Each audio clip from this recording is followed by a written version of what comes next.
Hello everyone, this is the final update for my table tennis scoreboard project for the senior seminar capstone course.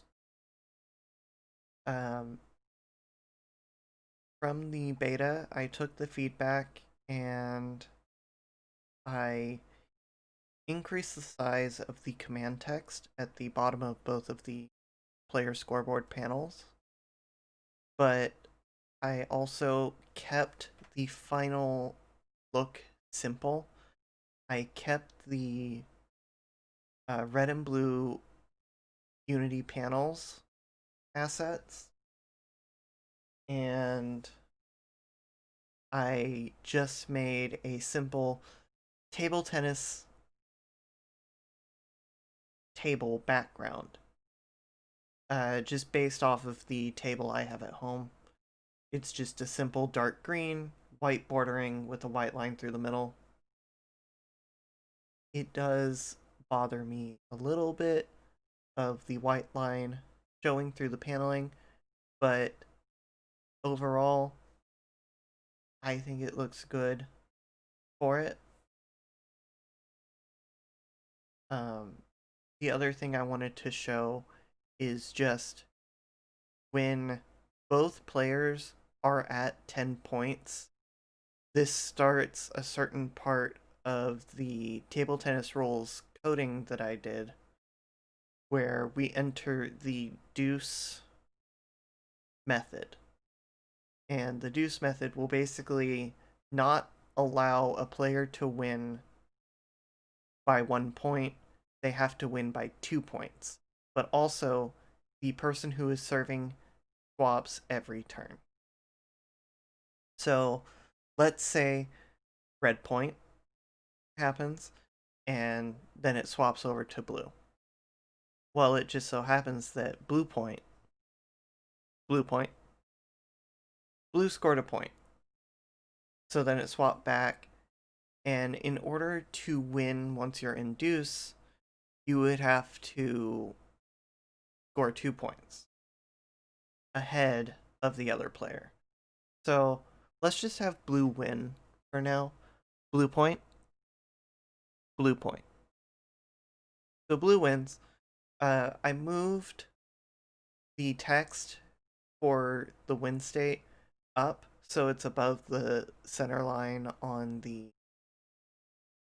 um, table background, just because it would look weird if it was just through it, if the background line went through it. But I also changed all of the text to white because the table background was darker, and I wanted to make sure that players would still be able to see all of the text necessary to play the game. So I'm going to restart game. And another issue I noticed while I was finalizing everything was whenever you would reset game or restart the game, uh, it was not switching the serving player. Now, it being a 50-50 randomizer or randomized variable would potentially uh, warrant that you would get multiple streaks of blue being the main server. But I tested it about 20 times. And at that point, it's kind of a statistical improbability. It could still happen, but most probability would dictate no. Uh, so that is the finalized state of the game. I wanted to keep the overall look simple.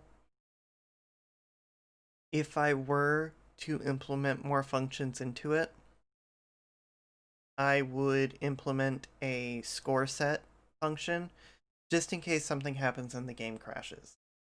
For some reason, I have not run into any crashing issues. There is nothing immediate in the code that would allow it to. The only thing that could happen is if someone were to, say, use the quit function built into the game, which that still works. So, yeah, that is just about it for the final update on this project.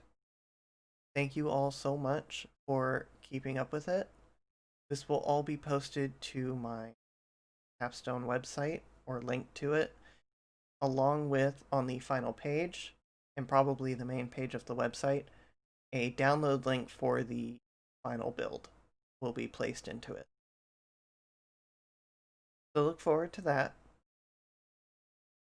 and have a wonderful time.